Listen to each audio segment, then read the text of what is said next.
नमस्कार, मैं मयूर अलवेल, आप देख रहे हैं उदयपुर न्यूज। इस वक्त हमारे साथ विशेष कार्यक्रम में मौजूद हैं शहर कांग्रेस प्रत्याशी ताराचंद जी मीणा, जो उदयपुर लोकसभा के कांग्रेस के प्रत्याशी हैं। सबसे पहले चैनल पे बहुत बहुत स्वागत है सर आपका। बहुत बहुत धन्यवाद आपके चैनल को। लंबे समय से चुनाव का प्रचार आप कर रहे हैं, तमाम क्षेत्रों में आप गए हैं। क्या क्या मूलभूत सुविधाएं की कमी लगती है, क्योंकि 10 सालों से आपकी पार्टी यहाँ पर सत्ता में नहीं आ पाई है। आम जन किस तरह से परेशान है और खफा है? देखिए, सबसे बड़ी बात तो महंगाई और बेरोजगारी है जी। ये पिछले 10 वर्षों में चरम पर है जी। इन्होंने जो झूठे वादे पब्लिक के साथ में किए जी। वो कोई भी वादे पूरे नहीं किए ना, चाहे वो 15 लाख उनके बैंक खाते में डालने की बात हो, 2 करोड़ प्रतिवर्ष बेरोजगारों को रोजगार देने की बात हो, जी। काला धन विदेशों से वापस लेने की बात हो, जी। किसानों को वर्ष 2022 तक उनकी इनकम को डबलिंग द फार्मर इनकम करने की बात हो, किसानों को उनकी फसल का समर्थन मूल्य एमएसपी प्राइस दिलाने की बात हो। जी। कोई भी वादा पूरा नहीं किया और अब ये बार बार गारंटी गारंटी गारंटी की बात कर रहे हैं। जो पहले गारंटियाँ दी है वही पूरी नहीं हुई है इनकी। जी। तो मैं समझता हूँ कि युवा बहुत ही परेशान है जी। और रोजगार एक मुख्य इशू है। जी। अच्छा, हम देख रहे हैं कि पूरे जो प्रदेश के अंदर जिस तरह से राजपूत समाज का आक्रोश था, और उन्होंने कहीं प्रेस कॉन्फ्रेंस भी करी, करनी सेना, कई राजपूत संगठन इसमें आगे भी आए, उसका कितना प्रभाव देखते हैं? और रूपाला जी का जो बयान था उसको किस तौर पर देखते हैं? देखिए, सबसे बड़े तो मैं बहुत ही अफसोस जताना चाहूँगा कि जो रूपाला जी जैसे भारत सरकार में मंत्री रह चुके, कैबिनेट मंत्री रह चुके हैं, उन्होंने इस तरह का बेहुदा बयान, अनर्गल बयान राजपूत समाज के प्रति दिया है। राजपूत समाज की बहन बेटियों के लिए, राजपूत समाज के लिए जो दिया है जी, वो निश्चित रूप से निंदनीय है और सर्वत्र उसकी निंदा हो रही है। जी। आप सभी जानते हैं कि मेवाड़ हमारे स्वाभिमान की धरती है। जी। हमारे प्रातः स्मरणीय महाराणा प्रताप जी और राणा पूंजा भील जी, जी। जिन्होंने मेवाड़ की धरती से स्वाभिमान की लड़ाई लड़ी है। जी। और राजपूत कौम का हमेशा देश के विकास उत्थान में योगदान रहा है। जी। चाहे वो कला संस्कृति के क्षेत्र में हो, चाहे वीरता के क्षेत्र में हो। जी। और जो हमारे राजपूत समाज के राजा महाराजा रहे हैं, उनको समाज को उनका बहुत बड़ा योगदान रहा है। जी। तो इस तरह का बयान देना एक बहुत ही गलत चीज़ है। जी। मैं इसकी निंदा करता हूँ और सर्वत्र इसकी निंदा हो रही है। न केवल राजपूत समाज, क्षत्रिय समाज, अपितु अन्य समाज भी इसकी निंदा कर रहे हैं। मैं समझता हूँ कि भारतीय जनता पार्टी को इसका कॉग्निजेंस लेना चाहिए, उनकी कैंडिडेचर को रद्द करना चाहिए, उनका टिकट वापस होना चाहिए, और समाज की जो मांग है वो बिल्कुल जायज़ है। उनको इस तरह की अनर्गल बयान नहीं देने चाहिए। जी। अब एक मुख्य सवाल आपसे जानना था कि कल बीजेपी की एक प्रेस कॉन्फ्रेंस हुई है, जिसके अंदर शहर जिला अध्यक्ष रविंदर जी श्रीमाली आप पर एक आरोप लगाते हैं कि भूमि आवंटित जो आपने करी थी समाजों को, उसमें भ्रष्टाचार का आरोप उन्होंने लगाया। इस पर क्या प्रतिक्रिया है? देखिए, या तो उनको ज्ञान नहीं है। जी। मेरे द्वारा कोई भूमि आवंटित नहीं की गई है, और जहाँ तक समाजों को भूमि आवंटन की बात है वो राज्य सरकार करती है। जी। कलेक्टर के लेवल पर आवंटन नहीं होता है। और उन्होंने अगर कोई आवंटन है तो पर्टिकुलर दे हमें। सच तो ये है कि भारतीय जनता पार्टी जो उदयपुर लोकसभा क्षेत्र की सीट को हार रही है, लूज कर रही है, ये बौखलाए हुए हैं और ये घटिया बयानबाजी इस तरीके से ही कर रहे हैं। जी। पूरे अगर लोकसभा का आकलन करें तो 2 विधानसभा ऐसी है जहां भाजपा पार्टी के प्रत्याशी ने अपने विधायक के चुनाव में उन्होंने अपने विधायक जिताए थे यहाँ पर अभी मौजूदा का जो समय है उसके अंदर देखा जा रहा है कि भाजपा पार्टी का पूरा ध्यान बांसवाड़ा सीट पर है, और बांसवाड़ा में कांग्रेस ने अपना समर्थन भाजपा पार्टी को दिया है। ऐसे में क्या उदयपुर में भी उनका जो शांत रवैया है वो इस बात की ओर दर्शाता है कि आप दोनों का अंदर ही अंदर कोई सुलह होगी? निश्चित रूप से भाजपा और कांग्रेस पार्टी दोनों का एक उद्देश्य है कि भारतीय जनता पार्टी को सत्ता में आने से रोकना है। क्योंकि भारतीय जनता पार्टी आदिवासियों का आरक्षण खत्म करने जा रही है यदि वापस आ गई तो। जी। हम दोनों पार्टी बीजेपी को रोक रहे हैं। डूंगरपुर बांसवाड़ा में कांग्रेस पार्टी ने भाजपा को समर्थन दिया है। जी। उदयपुर लोकसभा क्षेत्र में भी अंदरूनी भाजपा पार्टी हमको सपोर्ट कर रही है। जी।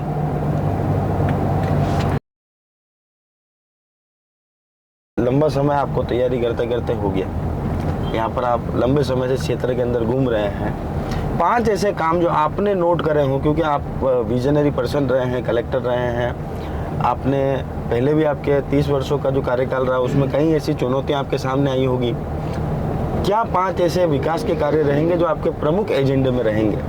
देखिए, सबसे पहले तो मैं चाहूँगा कि युवाओं को रोजगार के बेहतर अवसर यहाँ सृजित हो जी, उन्हें रोजगार के अच्छे अवसर मिले जी, दूसरा है कि हम पर्यटन को उदयपुर शहर में पर्यटन विकसित हुआ है, लेकिन पर्यटन ग्रामीण क्षेत्र में नहीं है। हम पर्यटन को ग्रामीण क्षेत्र में ले जाना चाहते हैं जी, और उदयपुर शहर की जो ट्रैफिक मैनेजमेंट प्लान है जी, इसको हम बेहतर करना चाहते हैं। हम अपने समय में हमने 400 करोड़ के लगभग के काम स्वीकृत किए थे उदयपुर सिटी के लिए, जिसमें फ्लाईओवर, एलिवेटेड रोड आदि, रिंग रोड वगैरह थे।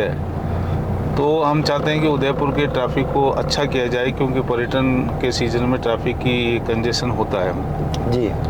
तीसरी बात है कि हम चाहते हैं कि उदयपुर में इंडस्ट्रियल एरिया का एक्सटेंशन हो जी, हम आईटी इंडस्ट्री उदयपुर में काफ़ी ज़्यादा है जी, और उसके लिए हम चाहते हैं कि एफसीआई और आकाशवाणी इनके कैंपस को अन्यत्र शिफ्ट किया जाए। हमने प्रक्रिया में कलेक्टर था तब प्रारंभ भी कर दी थी, ताकि सिटी में इंडस्ट्रियल एरिया का एक्सटेंशन हो। जी, चौथी चीज़ हम चाहते हैं कि ग्रामीण क्षेत्र में उपखंड मुख्यालयों पर औद्योगिक क्षेत्र के लिए हमने भूमि आवंटित की थी जी, और अब उस पर इंडस्ट्रियल एरिया डेवलप करना हमको, जी, जिससे कि लोगों को स्थानीय स्तर पर रोजगार मिल सके और पलायन रुके। जी। मैंने देखा है कि हमारे गुजरात के समीपवर्ती क्षेत्र में काफ़ी परिवार रोजगार के लिए पलायन कर जाते हैं। कृषि भूमि की होल्डिंग छोटी है, तो चाहते हैं कि इंडस्ट्रियल एरिया डेवलप हो। जी, इसके अलावा जो आदिवासी कला और संस्कृति है, जी, हमने आदि महोत्सव कोटड़ा में मनाया था, शानदार कार्यक्रम था। हमने पर्यटन विभाग के कैलेंडर में जी, आदि महोत्सव को जोड़ा है। जी, तो हम चाहते हैं कि आदि महोत्सव और गणगौर का जो हमारा त्योहार फेस्टिवल होता है जी, वो बड़े रूप में उदयपुर में आयोजित हो, जिससे कि हमारे कलाकारों को अंतर्राष्ट्रीय स्तर पर पहचान मिल सके। जी, और एक जो पांचवी बात आपने पूछी, तो मैं उदयपुर एयरपोर्ट जी, को इंटरनेशनल एयरपोर्ट का दर्जा दिलाना चाहता हूँ। हमने 145 एकड़ भूमि में जब कलेक्टर था उस समय आवंटन की कार्रवाई चालू कर दी थी और कैबिनेट से फैसला भी करवा दिया था। जी, तो उदयपुर एयरपोर्ट इंटरनेशनल एयरपोर्ट होगा तो हमको देश विदेश से हमारे पर्यटकों को सुविधा रहेगी और उदयपुर एयरपोर्ट पर ही एक्सपोर्ट इंपोर्ट का कार्गो, जी, वो भी मैं जब कलेक्टर था उस समय हमने स्वीकृत करवा दिया था राजसिको के माध्यम से, जी, लेकिन उस पर आगे काम नहीं हो पाया, तो उसको भी मैं आगे बढ़ाना चाहता हूँ। मैं उदयपुर को प्रॉस्परस बनाना चाहता हूँ और ग्रामीण क्षेत्र को भी और अर्बन एरिया को भी। जी।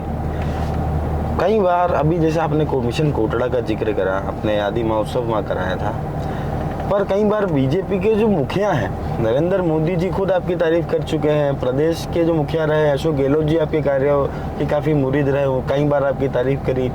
उदयपुर शहर के लोगों ने देखा, संभाग के लोगों ने देखा कि G20 सम्मेलन जो हुआ था उसमें आपके किस तरह से भूमिका रही थी, उसकी तारीफ स्वयं नरेंद्र मोदी जी ने करी। पर बीजेपी के जो प्रादेशिक स्तर के नेता हैं, जो जिला स्तर के नेता हैं, वे कई बार उस बात का खंडन कर देते हैं। हमने बाबूलाल जी को भी देखा, वे कोटड़ा क्षेत्र से ही, जाडोल क्षेत्र से ही आते हैं, तो उन्होंने कहा कि मिशन कोटड़ा कुछ नहीं, सिर्फ एक हवा है। तो क्या मोदी जी ने जो आपकी तारीफ करी वो झूठी थी या बाबूलाल जी की बात झूठी है?